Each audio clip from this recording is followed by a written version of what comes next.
हिमाचल प्रदेश में भारी बारिश से तबाही मची है और बहुत ज़्यादा नुकसान प्रदेश को उठाना पड़ा है। और इस वक्त नेता प्रतिपक्ष जयराम ठाकुर खबरें अभी तक के साथ हैं।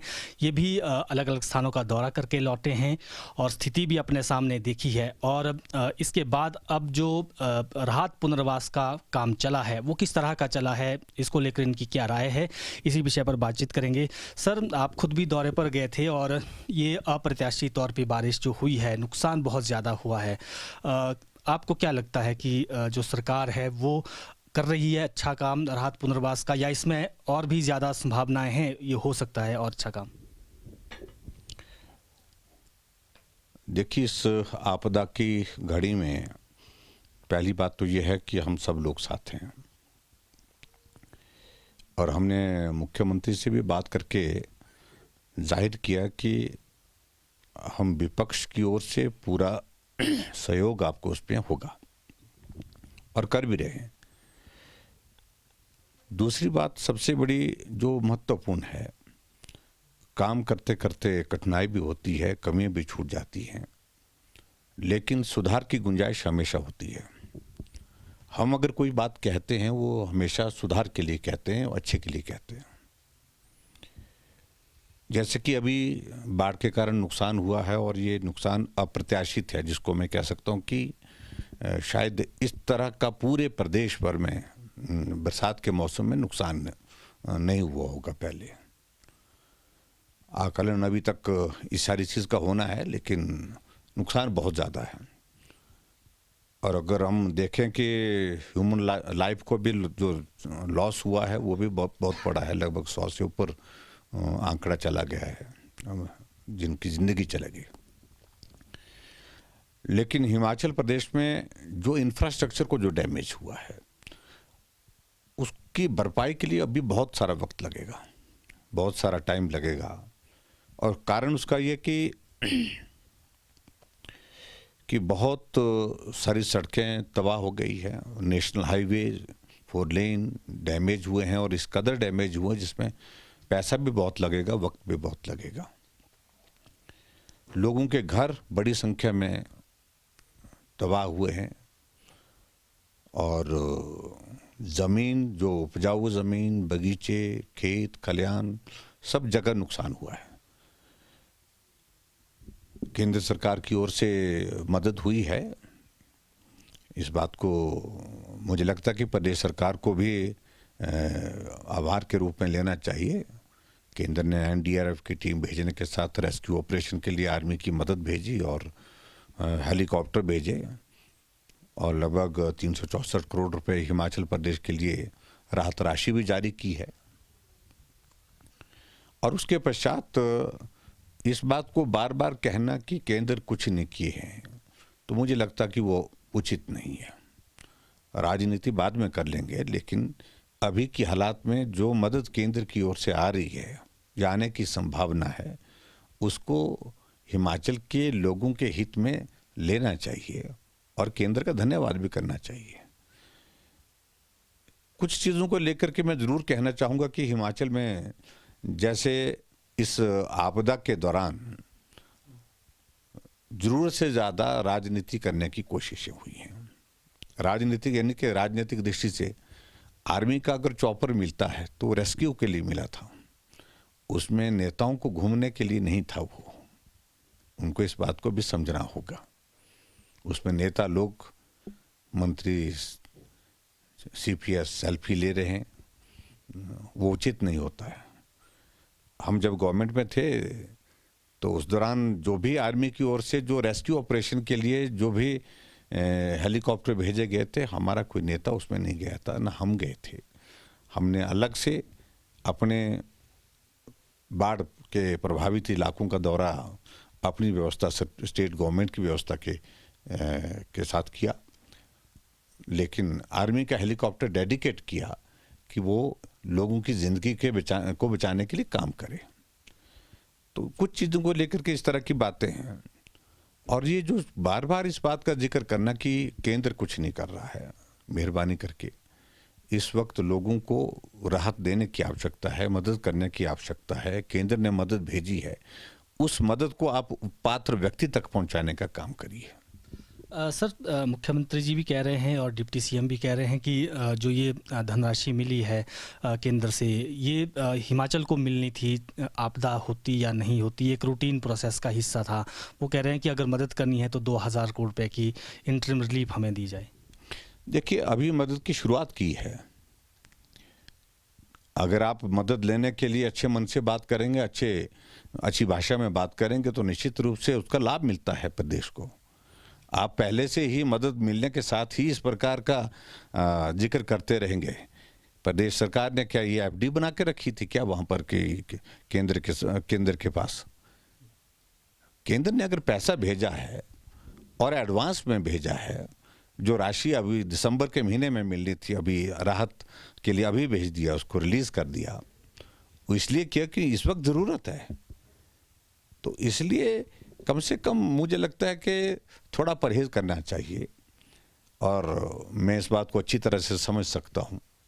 उनको लग रहा है, कांग्रेस के नेताओं को, कि जो नुकसान हुआ उसकी भरपाई करने में कठिनाई होगी, और जब भरपाई नहीं हो पाएगी लोग नाराज होंगे, तो हम बोलेंगे कि ये हम नहीं, केंद्र सरकार की गलती है। अरे आज मैं इस बात को कह रहा हूँ, प्रदेश में कांग्रेस पार्टी की सरकार है।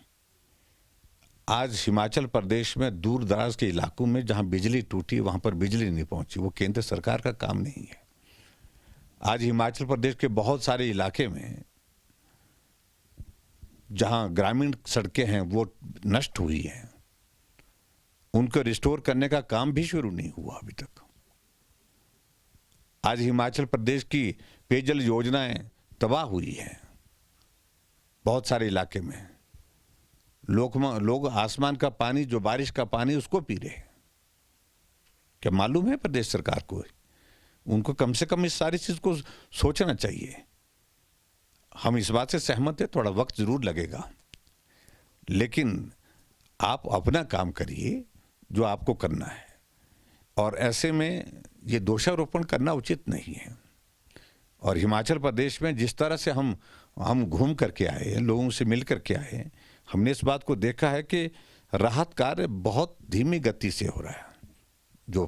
जिस आदमी का घर चला गया, जो सड़कों पर है, फुटपाथ पर है, आज कोई आशियाना उसके पास नहीं है, उस तक अभी तक राहत नहीं पहुंची है। इस राहत को जल्दी पहुंचाने के लिए काम करना चाहिए, ये मेरा सुझाव है।